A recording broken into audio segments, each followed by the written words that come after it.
Inikah hasilmu kuliah, nak? 3 tahun pakai jaket alma mater, tapi yang kamu produksi bukan karya, malah hinaan murahan. Inikah buah dari pendidikan tinggi yang seharusnya memerdekakan pikiran, malah kamu jadikan alat menista simbol negara? Kasihan orang tuamu, nak. Mereka rela jual sawah, gadai motor, kerja lembur sampai larut malam. Bukan buat kamu jadi buzzer kampus atau komedian gagal yang nyari panggung dari mempermalukan pemimpin bangsa. Mereka berharap kamu pulang bawa ilmu, bukan bawa aib. Orang tua udah banting tulang, udah doain kamu tiap malam, udah tahan rindu dan lapar cuma buat lihat anaknya sukses di pelataran kampus bergengsi. Kamu yang diharapkan jadi panutan, malah jadi bahan tertawaan. Kamu kira bikin meme hina presiden itu prestasi? Kamu kira itu keren? Yang keren itu mahasiswa yang bisa kritik dengan argumentasi, bukan ngumpet di balik akun anonim, lalu sok berani jadi pahlawan digital. Nah, sekali kamu permalukan dirimu sendiri, kamu juga sedang permalukan ayah ibumu. Sekali kamu hina pemimpinmu, kamu juga sedang telanjangi kehormatan keluargamu. Kita tidak butuh mahasiswa yang pintar menghina. Kita butuh mahasiswa yang tajam berpikir, tapi tetap santun bertindak. Kita butuh agen perubahan, bukan agen kerusakan. Jadi pikir baik-baik, nak. Kalau kamu masih punya hati, masih tahu arti malu, masih ingat wajah ibu yang doain kamu dari dapur sempit kampung, maka jangan ulangi kebodohan ini. Bangkit, belajar, bertanggung jawab. Karena kuliah itu bukan buat gaya-gayaan. Kuliah itu amanah, dan amanah itu bukan untuk dihinati. Kalau kamu masih menganggap dirimu bagian dari masa depan Indonesia, bertindaklah seperti orang yang layak dipercaya. Mahasewa pembuat meme Jokowi Prabowo bukan sekadar lucu-lucuan, tapi ini pelacuran intelektualitas yang harus ditebas tuntas. Ya ampun, katanya mahasiswa, tapi kerjaannya bikin meme murahan yang merendahkan martabat 2 tokoh bangsa. Ini bukan soal selera humor, ini soal rusaknya nalar dan tumpulnya akhlak. Mau ngaku agen perubahan, tapi kelakuan nggak beda jauh dari buzzer receh. Lah, gimana publik mau hormat sama mahasiswa kalau yang ditonjolkan bukan pikiran, tapi pelecehan? Mari kita luruskan sejak awal. Ini bukan masalah kebebasan berekspresi, ini masalah perendahan martabat publik.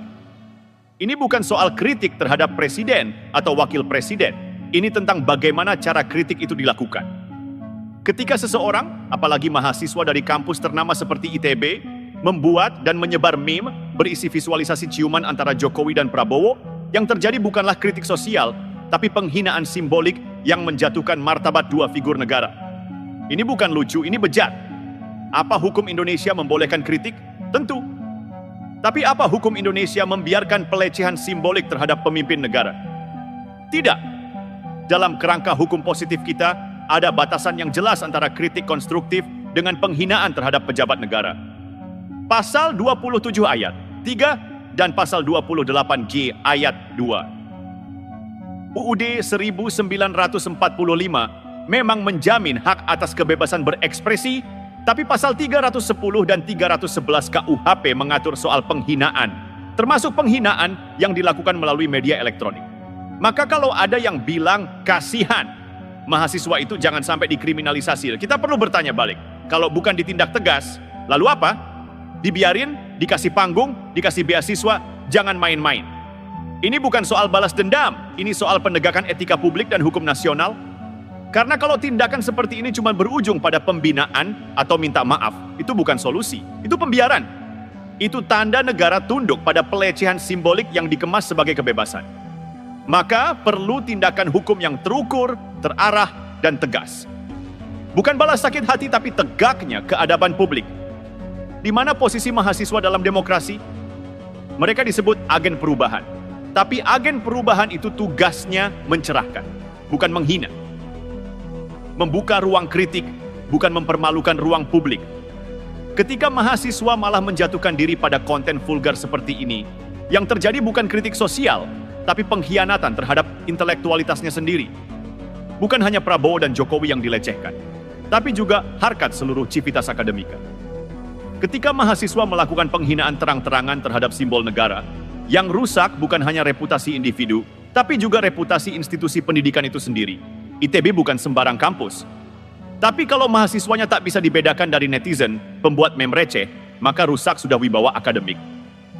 Dan inilah yang kita sebut sebagai pelacuran intelektualitas. Ketika gelar mahasiswa dipakai untuk membenarkan tindakan yang jelas-jelas biadab. Ketika identitas kampus digunakan sebagai tameng dari penghinaan. Dan ini harus dihentikan.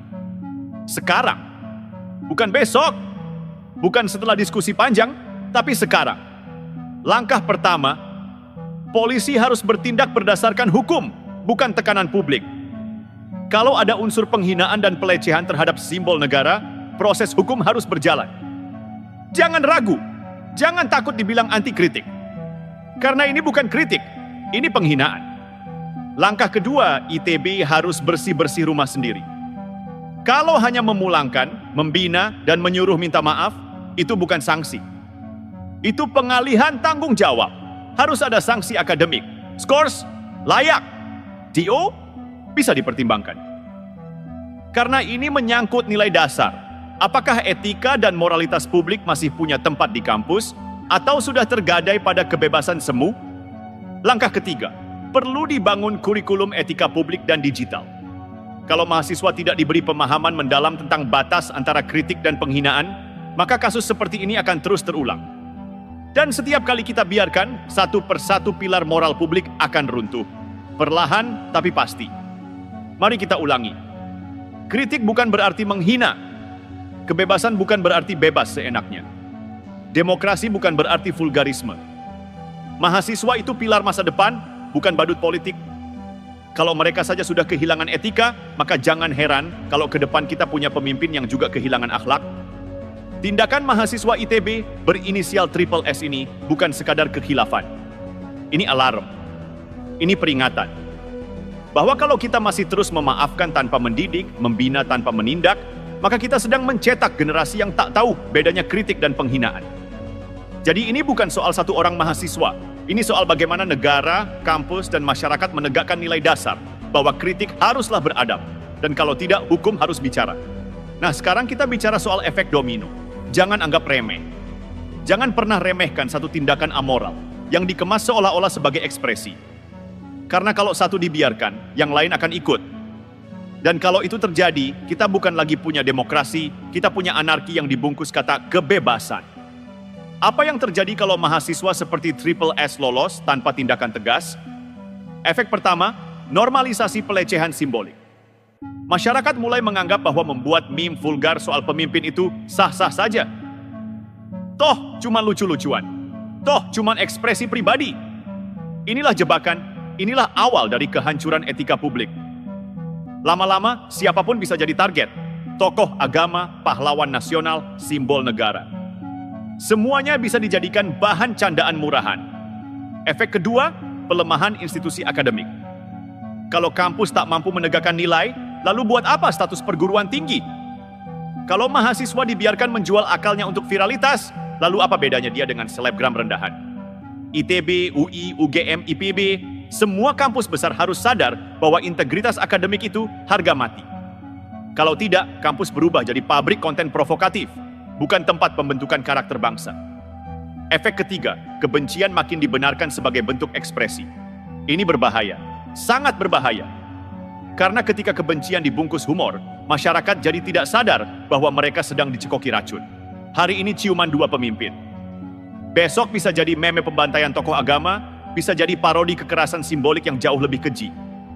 Dan yang menyebarkan generasi muda. Yang harusnya jadi tumpuan masa depan, malah jadi penyambung lidah kebencian. Jadi kalau masih ada yang bilang, jangan baper, itu cuma meme, mari kita balik. Kalau cuma meme, kenapa dibuat dengan niat menjatuhkan? Kalau cuma ekspresi, kenapa bentuknya penghinaan? Kalau cuma candaan, kenapa menyasar martabat orang lain? Jangan main-main. Negara harus mulai tegas soal satu hal. Kebebasan tanpa tanggung jawab adalah penyakit. Kita tidak sedang hidup di padang tanpa aturan. Kita negara hukum. Dan hukum itu bekerja untuk menjaga nilai, bukan membiarkan nilai diinjak-injak. Polri harus menanggapi kasus ini secara proporsional namun firm. Tidak bisa lagi model-model pemanggilan, minta maaf, lalu selesai. Kalau begitu terus, yang muncul bukan efek jera, tapi efek tiru. Yang muncul bukan rasa malu, tapi rasa bangga jadi viral. Dan itu bahaya. Perlu proses hukum. Kalau unsur pidananya terpenuhi, dan ini besar kemungkinan iya, langsung proses. Tidak usah takut dicap represif. Karena justru ketidaktegasan itulah bentuk nyata dari pembiaran represif terhadap nilai moral bangsa. Biarkan pengadilan menguji, biarkan publik melihat bahwa kita masih punya nyali untuk membela harga diri negara. ITB dan kampus lainnya harus sadar, ini bukan sekadar persoalan mahasiswa nakal. Ini masalah ideologi, ini masalah nilai. Kalau dari awal tidak ada kurikulum etika publik yang diajarkan secara serius, bukan cuma formalitas SKS tapi disisipkan dalam semua lini kehidupan kampus, maka kita sedang mencetak generasi cerdas tapi tak beradab. Kampus harus segera membangun pusat etika digital kampus, mewajibkan mata kuliah etika publik lintas jurusan, membuat regulasi internal tegas soal penyebaran konten pelecehan di lingkungan mahasiswa, dan ya, berani menjatuhkan sanksi keras bagi pelanggar. Kalau enggan skorsing atau DO, ya siap saja reputasi akademik Anda dipertanyakan publik. Karena publik tidak butuh kampus pintar, publik butuh kampus yang berani membela nilai. Ingat baik-baik, setiap pelecehan terhadap simbol negara, jika tidak ditindak, adalah pelecehan terhadap kita semua. Mahasiswa itu bukan tukang hibur, mahasiswa itu penjaga peradaban. Kalau mereka mulai menyebarkan kebusukan dengan dalih kebebasan, maka negara dan kampus wajib pasang badan. Ini bukan soal Jokowi atau Prabowo semata, ini tentang martabat negara. Ini tentang etika publik. Dan ini tentang masa depan bangsa yang akan kacau kalau nilai-nilai dasar dikhianati demi viralitas sesaat. Tegas itu bukan otoriter, tegas itu menyelamatkan. Dan dalam kasus ini satu kata yang harus berdiri di depan hukum dan institusi pendidikan adalah jangan kompromi. Jangan salah kaprah. Media sosial itu bukan sekadar alat komunikasi. Bukan sekadar tempat posting foto makanan, curhat asmara, atau pamer pencapaian. Di tangan yang salah, media sosial berubah jadi mesin pembunuh martabat, pemecah bangsa, dan tempat pelacuran nilai-nilai intelektual yang semakin hari makin dianggap lucu dan keren. Nah, sekarang kita masuk ke intinya.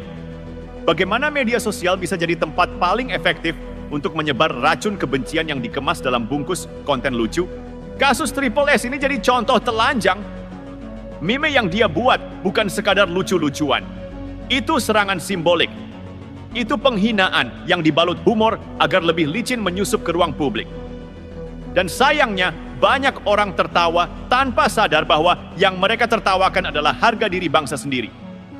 Media sosial seperti X, Twitter, TikTok, Instagram, dan YouTube bekerja dengan satu logika brutal. Engagement di atas etika. Algoritma tidak peduli apakah konten Anda mencerdaskan atau menjijikkan. Selama ditonton, dibagikan, dikomentari, maka itu dianggap berhasil. Inilah sebab kenapa banyak mahasiswa atau kaum muda lebih memilih jadi provokator digital daripada pemikir publik. Karena yang ditawarkan media sosial bukan apresiasi atas nilai, tapi validasi atas viralitas. Dan disinilah awal kehancuran dimulai. Triple S dan mereka yang sepemikiran bukan hanya pengguna media sosial biasa. Mereka aktor dalam simfoni besar pembusukan budaya intelektual. Mereka adalah contoh bagaimana kecerdasan akademik bisa dijual murah hanya demi satu kata. Trending. Ayo kita luruskan. Berekspresi itu hak. Tapi hak bukan berarti bebas membabi buta. Kalau ada yang bilang, ini negara demokrasi bro, bebas dong berekspresi. Maka jawabannya sederhana. Demokrasi tanpa nilai itu bukan kebebasan, itu pembusukan. Kebebasan berekspresi itu punya batas. Batasnya adalah hukum. Batasnya adalah etika. Batasnya adalah martabat manusia lain. Dan ketika meme yang dibuat sudah menyasar kehormatan pemimpin negara, maka itu bukan kritik. Itu penghinaan. Lalu kenapa kita tidak boleh diam? Karena kalau diam, kita ikut merestui. Karena kalau tidak ada garis batas, maka semua hal yang dulunya sakral akan jadi bahan tertawaan. Presiden dihina, menteri direndahkan, ulama diparodikan, lambang negara dijadikan stiker WhatsApp. Lalu kita menyebut ini bagian dari demokrasi? Ini bukan demokrasi, ini pembiaran yang menjijikkan. Apa yang harus dilakukan? Jangan hanya tangkap pelaku, lalu selesai. Jangan cuma tutup akun, lalu anggap masalah hilang. Kita butuh rekonstruksi total tentang bagaimana bangsa ini mendidik publik dalam bermedia. Berikut ini langkah konkret yang bisa dan harus dilakukan. Literasi etika digital wajib di kampus dan sekolah. Bukan lagi pilihan. Harus jadi kurikulum tetap. Jangan ajari coding doang, ajari juga bagaimana menggunakan teknologi dengan moral. Mahasiswa teknik sekalipun harus ngerti etika publik. Regulasi tegas platform digital. Pemerintah harus punya mekanisme cepat untuk menindak akun dan konten yang merendahkan martabat negara, baik melalui Undang-Undang ITE maupun kerjasama lintas platform. Peran aktif komunitas dan netizen waras. Jangan biarkan ruang digital dikuasai oleh suara minor yang bising. Ajak komunitas kampus, ormas, hingga tokoh publik untuk aktif menyuarakan perlawanan terhadap konten rendahan. Jangan diam. Penegakan hukum dengan narasi publik yang kuat. Proses hukum seperti kasus Triple S harus dibarengi dengan edukasi publik. Biar jelas, ini bukan pembungkaman, ini penegakan. Ini bukan anti kritik, ini anti penghinaan. Ingat ini baik-baik. Kalau kita biarkan sekali, kita kehilangan arah. Kalau kita diam 2 kali, kita kehilangan wibawa. Kalau kita tidak bertindak 3 kali, kita kehilangan masa depan. Media sosial bukan tempat main-main ketika yang dipertaruhkan adalah nilai, martabat, dan arah bangsa. Meme jahat bukan sekadar lelucon. Ia adalah pisau digital yang bisa mengoyak tatanan moral jika tidak ditebas dari awal. Dan hari ini satu hal yang tidak boleh ditunda. Tindakan hukum. Tegas. Tanpa kompromi. Demi menyelamatkan akal sehat generasi bangsa. Jadi kalau masih ada yang berkoar-koar, kritik kok ditangkap, itu diktator. Mari kita buka jendela, tengok dunia luar sebentar. Biar tidak hidup dalam gelembung hipokrisi yang dipelihara dari timeline dan akun anonim. Mari kita bandingkan. Bagaimana negara lain menyikapi penghinaan terhadap simbol negara dan kepala pemerintahan? Orang sering menjadikan Amerika Serikat sebagai kiblat kebebasan berekspresi. Tapi mereka lupa satu hal. ISIS punya hukum penghinaan terhadap presiden, apalagi jika berkaitan dengan ancaman atau ujaran kebencian. Contoh, seorang pria di California pernah diproses hukum karena membuat posting bernada ancaman terhadap Presiden Barack Obama. Kritik? Silakan. Tapi kalau sudah menyentuh elemen ancaman, penghinaan rasial, atau ujaran kekerasan, jangan harap bisa lolos. Bahkan, di kampus-kampus elit macam Harvard atau MIT, mahasiswa yang membuat meme ofensif terhadap tokoh publik bisa dikenai sanksi etik internal yang berat, mulai dari pembekuan kegiatan kampus, penurunan nilai, hingga skorsing. Lantas, kenapa kita di Indonesia malah membiarkan? Malah bangga ketika ada mahasiswa bikin meme hina presiden dan menyebut itu sebagai kreativitas anak muda? Itu bukan kreativitas. Itu kreativitas sesat yang lahir dari sistem nilai yang rusak.